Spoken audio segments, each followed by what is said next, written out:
Israel ने Lebanon के एक संगठन हिजबुल्लाह पर अटैक करके उसके चीफ को मार गिराता है। इसके बदले में लेबनान ने नहीं बल्कि थर्ड पार्टी ईरान ने इजराइल पर 180 मिसाइल से अटैक करता है। इसके बाद इस मिसाइल अटैक से अमेरिका को मिर्ची लगती है। आजकल के मेन स्ट्रीम मीडिया में बस यही चल रहा है, ये उस पर अटैक कर दिया, वो इस पर अटैक कर दिया। कोई ढंग से बता ही नहीं रहा कि आखिर इन चारों के बीच में चल क्या रहा है, क्यों एक दूसरे से ये लोग इंटरकनेक्टेड हैं। बट कोई बात नहीं, आज के वीडियो में हम ये गुत्थी बहुत ही आसान भाषा में सुलझाएंगे और ये वीडियो देखने के बाद आपको सारे डाउट्स क्लियर हो जाएंगे और इसके बाद कुछ भी जानने के लिए बाकी नहीं रह जाएगा।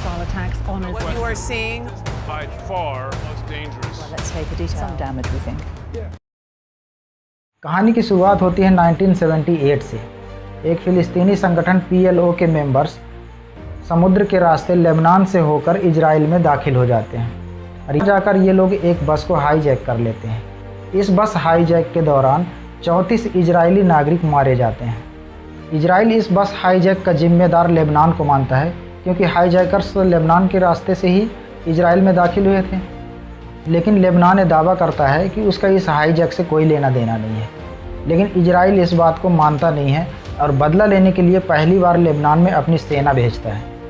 ये सेना लेबनान में अंदर घुसते हैं और लेबनान की जो दक्षिणी हिस्सा है उस पर जाकर कब्जा कर लेते हैं। इसके बाद कई जवाबी हमले होते रहते हैं, लेकिन हमको उससे कोई लेना देना नहीं। हम उस बात पे फोकस करेंगे जब इजराइल की सेना लेबनान को छोड़कर वापस आती है। 25 मई सन 2000 ये वो समय था जब इजराइल की सेना लेबनान से पीछे हट गई।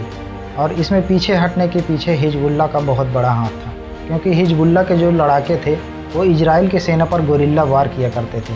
और गोरिल्ला वार ही नहीं, कई बार तो फिदायनी हमला तक किए। इससे परेशान होकर इजराइल ने अपने सेना को वापस बुलाना उचित समझा। जब इजराइल अपनी सेना वापस बुला लिया, उसके अगले दिन हिजबुल्लाह का जो चीफ है हसन नसरल्लाह, वो एक बयान जारी करता है। वो कहता है कि इजराइल के पास भले ही न्यूक्लियर वेपन्स हैं, लेकिन वह मकड़ी की जाल की तरह कमज़ोर है। इस घटना के लगभग 24 साल बाद 27 सितंबर सन 2024 को इजराइल हिजबुल्लाह के हेडक्वार्टर पर कई टन बारूद गिराता है, जिसमें हिजबुल्लाह का चीफ हसन नसरल्लाह मारा जाता है। इसके बाद इजरायली प्राइम मिनिस्टर ने एक वीडियो के थ्रू एक मैसेज देता है कि हमारे दुश्मन समझते थे कि हम मकड़ी की जाल की तरह कमज़ोर हैं, लेकिन हमारी नसें स्टील की बनी हुई हैं। ये हसन नसरल्लाह के उस बयान को याद दिलाता है जो इजराइल के सेना वापस आने के बाद उसने बयान दिया था। अब ये बात हो गई इजराइल, लेबनान और हिजबुल्लाह के बीच कनेक्शन की। अब बात करते हैं कि ईरान इसमें कहाँ से बीच में आ गया और ईरान के बीच इनका क्या कनेक्शन है। आइए इसको भी समझ लेते हैं। इसके लिए हमें स्टोरी में थोड़ी पीछे जाना पड़ेगा। साल 1974 में लेबनान में गृह युद्ध छिड़ा हुआ था। शिया, सुन्नी और ईसाई सत्ता में हिस्सेदारी को लेकर आपस में झगड़ रहे थे। ऐसे में शिया समुदाय को मजबूत बनाने के लिए एक संगठन बनाया गया जिसका नाम था अमल। ये संगठन शिया समुदाय के अधिकारों का बात किया करता था, उनके हक के लिए लड़ाई लड़ता था और वो चाहता था कि सत्ता में इन्हीं की ज़्यादा हिस्सेदारी मिले। इस अमल ग्रुप ने एक आर्म विंग की स्थापना किया जिसका काम था इजरायली सेना को लेबनान में घुसने से रोकना।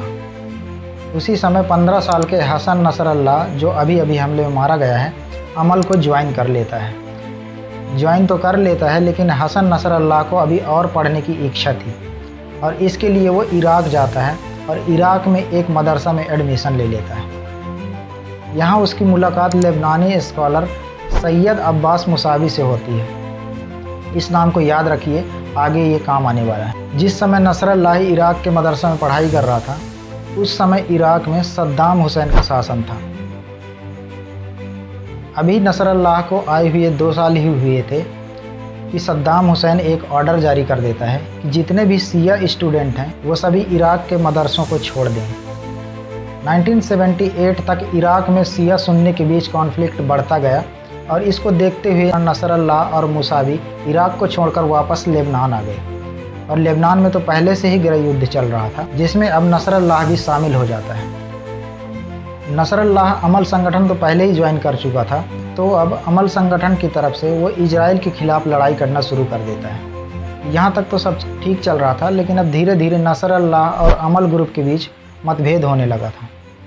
क्योंकि नसरल्लाह मानता था कि अमल को सिर्फ इजराइल के खिलाफ काम करने तक सीमित रहना चाहिए, जबकि अमल ग्रुप अब लेबनान की राजनीति में भी पैर पसारने लगा था। अब यहाँ 1979 में ईरान में एक सत्ता परिवर्तन होता है और यहाँ शिया को सपोर्ट करने वाला रुहुल्लाह खुमैनी को सत्ता मिल जाती है। इससे हुआ ये कि जो लेबनान में शिया समुदाय के लोग थे उनको ईरान का समर्थन मिल गया है और यहीं से एंट्री हो जाती है ईरान की। एक बार हसन नसरल्लाह ने ईरान जाकर खुमैनी से मुलाकात की और इस मुलाकात के बाद खुमैनी ने नसरल्लाह को लेबनान में अपना प्रतिनिधि बना दिया। ऐसा माना जाता है कि इसी मुलाकात में यह चर्चा हुई थी कि दोनों देश मिलकर एक संगठन बनाते हैं जिसे बाद में हिजबुल्लाह के नाम से जाना गया है।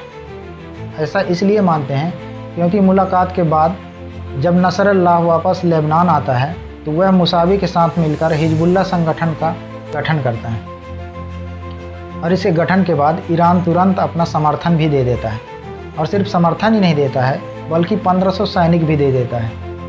अब इन्हीं सैनिकों के मदद और ईरान के समर्थन से नसरल्लाह लगातार इजरायली सेना के विरुद्ध गोरिल्ला वार करता रहता है और गोरिल्ला वार ही नहीं करता, ये बीच बीच में फिदायनी हमले भी करता रहता है। हिजबुल्लाह के पास अपनी कोई सेना नहीं थी, इसलिए इजरायली सेना से ये डायरेक्ट नहीं भिड़ सकता था, इसलिए ये लोग छुप छुप कर इजरायली सेना पर वार किया करते थे। और नसरल्लाह ये जो इजराइल के खिलाफ हमला किया करता था, ईरान इसका खुल के समर्थन किया करता था। यही कारण है कि ईरान और इजराइल की दुश्मनी बढ़ती गई। अब यहाँ ईरान, इजराइल, लेबनान, इन तीनों के बीच का कनेक्शन तो सॉल्व हो गया, लेकिन अब बचता है अमेरिका। आखिर अमेरिका हिजबुल्लाह के मामले में इजराइल का सपोर्ट क्यों करता है? दरअसल अप्रैल 1983 में लेबनान के अमेरिकी दूतावास पर एक बम धमाका होता है। इसमें 17 अमेरिकी और 30 लेबनानी नागरिक मर जाते हैं। इसको देखते हुए अमेरिका अपना दूतावास एक जगह से दूसरे जगह शिफ्ट कर देता है, लेकिन फिर भी 1 साल बाद इसके नए लोकेशन पर भी हमला होता है। हमले की जिम्मेदारी हिजबुल्लाह तो नहीं लेता है, लेकिन इस हमले का खुलकर समर्थन करता है और यही कारण है कि अमेरिका हिजबुल्लाह का दुश्मन बन जाता है। अब इन चारों देशों के बीच ऐसे ही हमले होते रहते हैं, जिसको हम आए दिन न्यूज़ पर देखते रहते हैं। आई होप अब सारे कनेक्शन सॉल्व हो चुके होंगे। ऐसे ही चीज़ों को आसान भाषा में समझने के लिए हमारे चैनल को सब्सक्राइब कर लें, वीडियो को लाइक कर दें और दोस्तों में शेयर कर दें। धन्यवाद।